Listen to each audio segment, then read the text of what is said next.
Very good morning to everyone. Welcome to the session slide. Let's call it the mini masterclass on how to find clients and grow your business. My name is Zucchi, and warmly welcome you to the session. The aim of the session today is really to give you an insight about what works and what doesn't in terms of generating leads.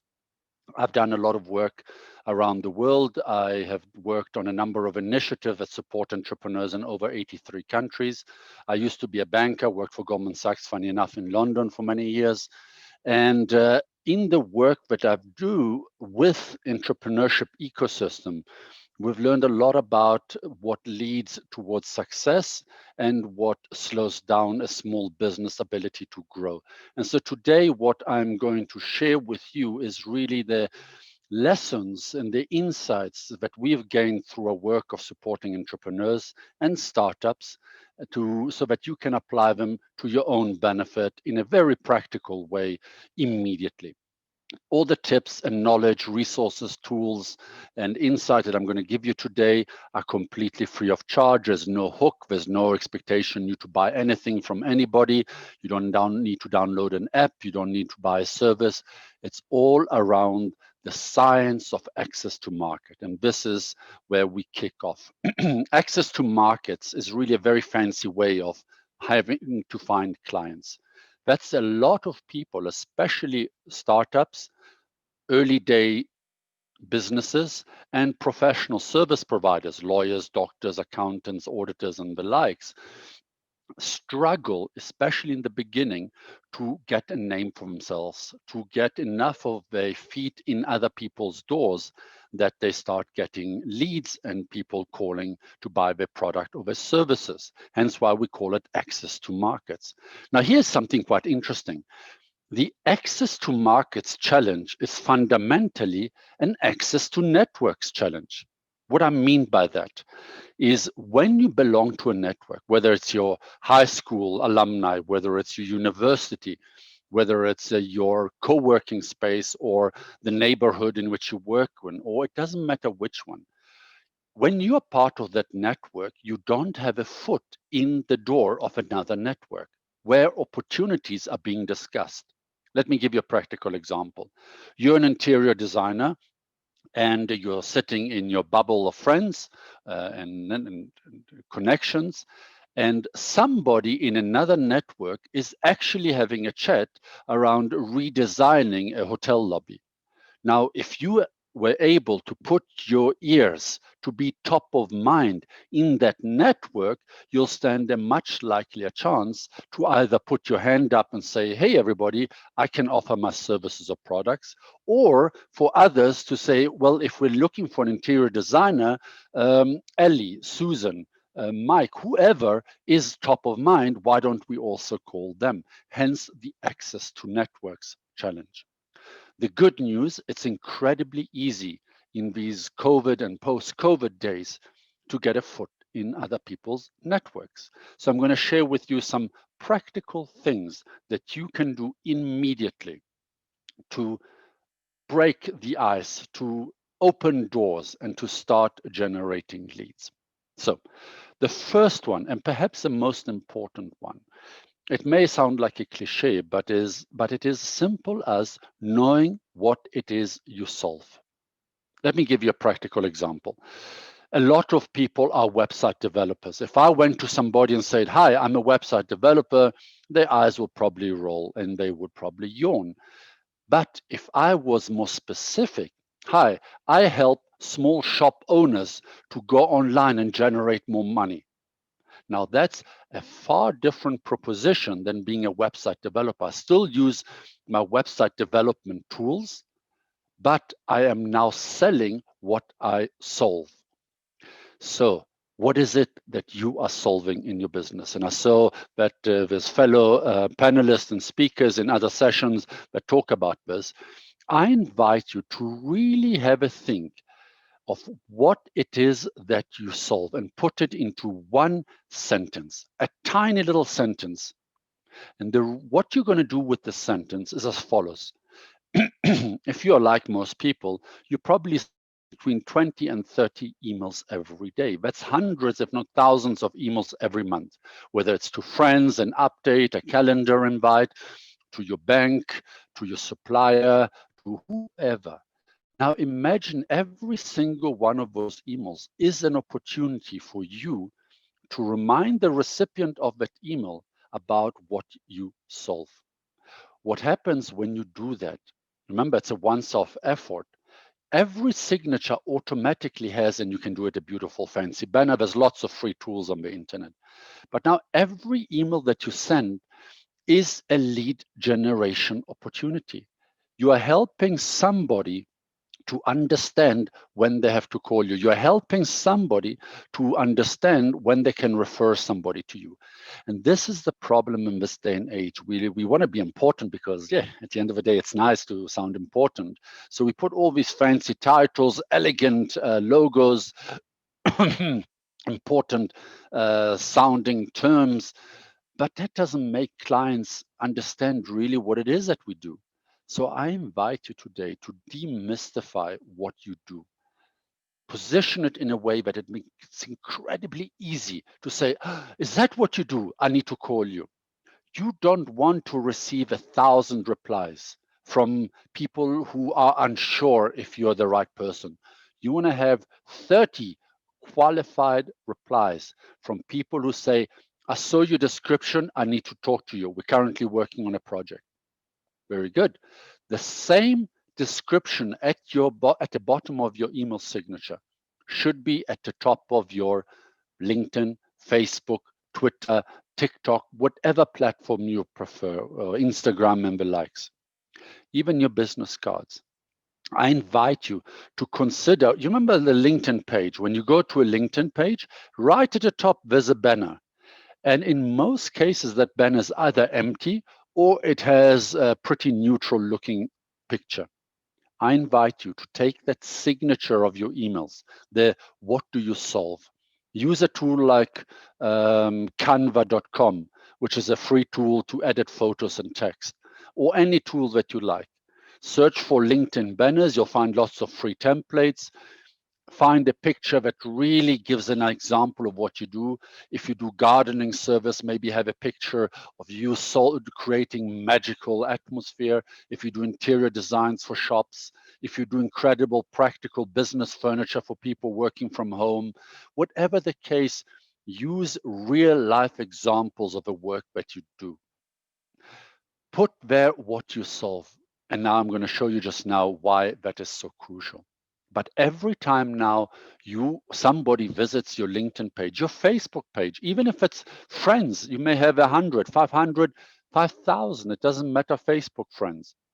Every time you post something or you share something and somebody goes to your page, they're going to be reminded about what you do. And I know it feels uncomfortable. Like I said before, we want to stay important, so we don't like to be boxed in. But boxing in is the future of work. In our research, we found out that the more easy it is for somebody to understand what you do, to put you in a box, the easier it is for them to refer you or contact you when the opportunity arises. So we got to move away from this generalist, jack of all trades, I can do everything approach. Yes, you might miss here and there some random opportunities, but most of the time, these random opportunities are not value adding to your bottom line. They're distractions. If I asked you how many meetings, Zoom calls, coffees, virtual or physical, did you have in the last 6 months? Pre-COVID perhaps would have been a better timeline to use. And if I asked you, out of all those coffees, how many of those did you materialize into qualified leads and then convert it into clients?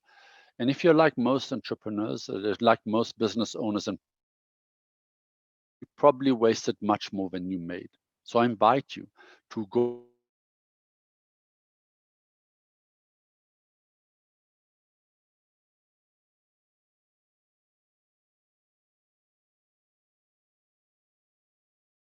but how do we get the leads? And I can give you 3 incredibly easy and practical ways you can do that. I'm going to use LinkedIn as an example, but you can use Facebook and Twitter. So The first one, learn to share what you're working on. For example, you might be writing a paper on the best phone covers that really hold the dust and water out. Maybe you are currently working on a design for coffee cups with a beautiful design around and an African design. Maybe you've invented a lights and table combination for people who are doing webinars from homes. I'll be your first client. But the point here is, start sharing what you're working on. Maybe you're working with a client. Maybe, and you don't have to reveal confidential information. You can really just say, hey, everybody, I am currently working on a project with a very interesting client in the following sector. And it was fascinating what we're learning. So you want to share what you're working on with learnings for others. For example, hey, everybody, we're currently designing, it doesn't matter, a phenomenal website for a little shop, a little coffee shop that was around the corner, to allow them to start increasing their revenue. And here's the 3 things that we learned about designing the right type of website for coffee shop owners. So you're not just sharing with an ego perspective, you're sharing with the aim of informing people. You're adding now value. And when you share, you give an opportunity for people, strangers, to start understanding what you do. Remember, they'll see the post and they go, oh, that's interesting if I'm a coffee shop owner. Or maybe I'm not a coffee shop owner. I sell, I don't know, yogurts or pret-a-porter, whatever. But I have a similar dynamics of people coming in, quickly buying and leaving. So how do I create stickiness with my customer? And you just wrote an article around how to create stickiness in a coffee shop. I might read the article and I say, this is interesting. I want to go to Ellie's LinkedIn profile. And I go to her profile, and what did we do? What was the first exercise? At the top is what you solve. That is how you make people start engaging with you. By sharing what you are working on, you're giving people also a chance to really understand on a practical level what it is that you do. The second thing that I can recommend is start sharing what you are struggling with. Now, that doesn't have to come across in the way that it comes as a weakness. I invite you to start sharing, for example, I am from Oxford to London 3 times a week. I'm delivering crates of tomatoes, vegetables, fruit, it doesn't matter. And I'm currently sitting with an empty truck going back. Does anybody have an idea? Or I am currently trying to figure out utilization of blockchain in the healthcare space, and I'm looking for original applications. Has anybody come across anything interesting that I can read? When you share what you're struggling with, you can share it in a position of strength. You can start sharing, hey, everybody, you know what? I'm looking at doing this. I'm looking at doing that. I'm not sure how to do that. I just had a client and we're trying to figure out how to A, B, C, D, and E. Now, what happens when you do that? Interestingly enough, first, you make yourself perceptively vulnerable. You're not really vulnerable, but what you're doing is you're opening yourself up for collaboration opportunity for other people, perhaps even clients or prospects who come to you and say, well, actually, we solved it like this. Why don't we talk? Now, if you've created an engagement bridge, remember, between the network in which you're in and the other network, by doing this, you're now starting to create an engagement bridge, which allows people to start talking with you, communicating, being in touch with you. And I hope you have a good CRM solution. But my point here is, the moment you open the doors, people want to help. They want to add value, especially when you're not asking for money or introductions per se. When you ask for, does anybody know a good resource? Anybody have an idea? I'm struggling with this and I'm wondering if anybody has thoughts on that. You're actually giving an opportunity for people to lend a hand in times where everybody wants to lend a hand, but maybe the resources aren't there to lend anything else. The third part that you can do is learn to share what you're looking for. Again, you might be looking for a storage space. Hey, everybody, we currently got this and this problem, and I'm looking for storage space for 3 weeks for this and this. Does anybody have a spare capacity? Or we're doing a project with a school and we're looking for refurbished tablets. I don't really want to buy them brand new, and I'm looking for. And so what you're doing with that is, again, opening the doors up for collaboration. And on the what you're looking for is people, organization, companies, other service providers in which you can partner and bundle with. Rajesh, I'll reply to you just now. So this is the point. Learn to share what you are working on, what you are looking for, and what you're struggling with. When you share it, and let's talk about LinkedIn, don't forget to put hashtags. Don't forget to comment on other posts. When you see somebody's post, like for example, I'm a big LinkedIn user, and you see I post something about ecosystems in Africa. I'm currently in Johannesburg, South Africa.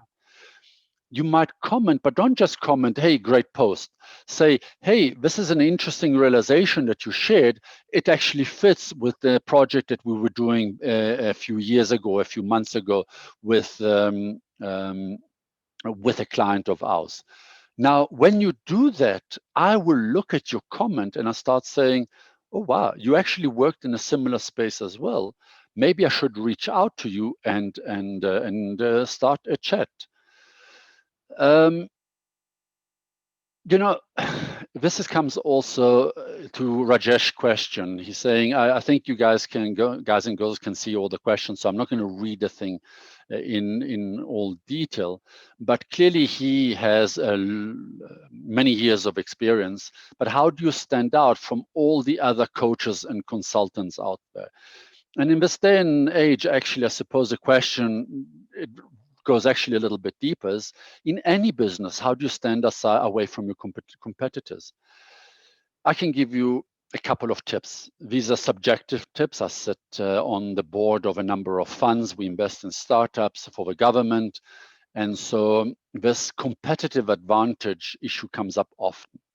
Can I be honest with you? You don't need to stand out. You don't need to do particularly hard work to stand out. If you want to really stand out, make it incredibly easy for people to say, wow, is that what you help with? And I really like it to speak in plain English or whatever your home language is, Italian in my case. I really like he is York. I like him. He's transparent. He says what he does. Here's what he can help me with. Here's probably the costing. You know what? I like the transparency. I'm going to reach out to him. And in this day and age, with so many noisemakers around, you don't need to work particularly hard at making yourself creating a competitive advantage. Make it easy for people to figure out what you do. Look at the amount of apps that you have or website that you've seen, where you really have to spend time figuring out what is it that they sell. So Rajesh, my advice to you is, it's create a conversion page, meaning your banner on LinkedIn or on Facebook, meaning your signature on your emails or your business card, or don't even worry about business cards, save the money. Start engaging much more with the individuals where you think you might get leads, whether it's incubators, co-working spaces. Like, for example, if I was a co-working space and you started commenting much more, but you're on LinkedIn again, your description, your title says, I help businesses that are incubated to go to a whole new, to go to the whole new level, or whatever the case may be. What is your specific niche that you are good at? I know you, with many years of experience, you can do a lot, but find the one niche that really you're passionate about and make that your tagline also on LinkedIn and all the other platforms. So every time I see your comment on my posts, I go, ooh, what's this Rajesh? I see he works a lot with small businesses in other countries, in the UK, in Germany, it doesn't matter now where. Maybe I can have a chat with him, and then new opportunities open up. Maybe you are focused on sales. Maybe you're focused on early days commercialization, prototyping, growth, hiring your first staff, sales team setup. What is your area of expertise? And again, this leads me back to do people really know what you do? Go back to the LinkedIn example or Facebook. Share photos when you were sitting with the person, even if it was a friend and it's not reflective of a customer. When you were sitting with that person, helping them writing the business plan and figuring things out on a whiteboard, create those scenarios and start sharing. For example, today I spent 2 hours with a client of mine looking at how she can go from prototype phase or from ideation phase to prototype to early day commercialization. So these are and this is the three things that we did to help my client make progress or get a step further than they were earlier in the day. So start sharing, and then that will naturally attract the kind of people who say, hey, I find myself in a similar position. For example, I have a friend. He's also a consultant. And what he does is he helps businesses on getting traction on the sales side. So he doesn't do Facebook campaigns, all that. What he does is he comes and sits down with you and figures out what's the value proposition of what you're selling, who are you targeting, and are you doing a shotgun approach to finding clients, meaning all over the place, or have you got a hunting rifle and you say, I want him, her, and him. So that's what he does, and his website is exactly perfect. I'm not sharing now who it is, I'm making an example. So when you go to his website, he catches you by saying, are you struggling to get commercial traction? Are you struggling to finding clients? Do you feel you deserve more? Click here now. This is how the process works. This is your cost, and you'll recover the cost in less than 2 weeks or a month. It doesn't matter. So we are nearing, we got 9 minutes left. So happy also to take questions. And there's a ton of other material on the science of access to markets. But I think those are really the easiest things, the lowest hanging fruits. Perhaps I can just give you a piece of advice. If you have a website, delete it. Now, I'm not saying delete your online presence. But most of the websites that are seen, especially from professionals and startups and small businesses, are designed as a bit of an ego trip. They're not conversion pages. They are websites, beautiful sometimes, really impressive pieces of technology. But what you want is a page where when I see your email address and I see that you help small businesses find their first clients, I click on it and it takes me to a conversion page, which says, welcome. As I understand that you are struggling to find clients, this is how I can help you. I've already helped dozens, hundreds of clients to get commercial traction. Because without clients, you don't have a business, you have a hobby. As the old adage goes, if you're interested in my services, please feel free to contact me on my WhatsApp. Don't make them fill out a form. And the reason you want to remove any friction to people engaging with you. When they engage with you, when they've created that engagement bridges, that's when the magic happens. That's when your experience and your abilities can shine through in being able to differentiate who is a qualified lead, who's going to waste your time, and who's maybe not today, but a year from now I should touch base with them. That's why I was suggesting at the beginning, have a proper CRM system. There's a lot of them, so I can't. All of them are different, and some of them are better for one person, some work better for the other. Figure one out that really is easy to use and it doesn't hurt, doesn't make you be scared of using it. So from that side, yeah, move away from website. You want to convert people to buying from you. Well, you want to attract leads. Jordan Belfort, some of you may know the name from The Wolf of Wall Street. You may not like the character and his ethical stance and how he defrauded so many people, but he did have something very interesting to say about sales. He invented or paraphrased the straight line sales methodology. And he says, don't look at the no's and lovely the yeses. What you want to focus is to get anybody from just below no. I don't have money right now, it's too expensive, can't afford it, don't have time. And you want to move them to a yes. Almost nobody comes to your site and says yes. So I want you to slow down a little bit in your sales. Move people, and you can read the book, I think, I forgot what it's called, but just Google the Wolf of Wall Street, straight line method, I think. And there's only 5 things that you need to help a potential customer to get to a yes. And if you work through those 5 things, for example, do I trust you? Do I trust your organization? Do I trust the product? Have other people used it? And does it solve my problem? If you answer those 5 things, you're going to get much less friction in terms of people contacting you. And for goodness sake, make it easy for people to get in touch with you. You really want to initiate. Again, obviously, it depends on your product and your service. If you're selling cups online, it might be a different thing than if you're selling a full-blown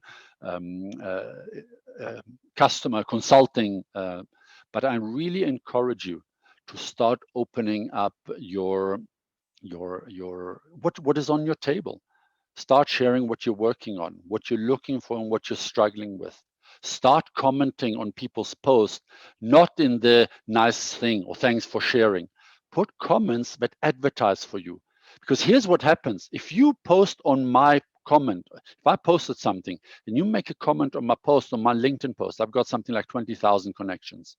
If you post there, what you're doing is you're actually getting a foot on my real estate free of charge. Voila, there you got access to my network now. And if I comment and I say, well, Ali, thanks so much for your comment. Really interesting. Would love to chat a little bit more. What LinkedIn does, it notifies my network that you made this comment to you. You're getting free publicity. So even if somebody comments on your post and even says a word, thank them. Make sure you increase the visibility of what you do. You want to stay top of mind. You want to be present. You want to have a foot in the door in other people's networks. So we're reaching the last 3 minutes and really want to thank you. And I understand that COVID has thrown a lot of our plans in disarray. But maybe here's an opportunity, if I may give one last parting piece of advice, is to really reinvent yourself. And I know it sounds like something of a cliche, but where you want to go to is to have your fixed cost as low as humanly possible and have as high variable cost as possible, generally speaking. Because in variable cost, you can cut down your infrastructure, you can cut down your fixed costs like your overheads, your rentals. Go to the minimum, reinvent the wheel. This is a wonderful opportunity to try new things, to take a little bit of risks, but for goodness sake, don't be isolated. I know COVID lockdown means you are isolated by default, but do invest a bit of time in getting fresh air and talking to our fellow entrepreneurs, in really sharing if you are stressed, if you're under distress, financial or otherwise, speak it with other people. Everybody is suffering around the world. And when you start sharing, you feel a little bit less lonely. And when you open your heart out to somebody who's prepared to listen, you'll find yourself feeling a little bit better and energized. And perhaps in that sharing lies a motivational spark that you needed to make that one more phone call that might get you closer to a business lead.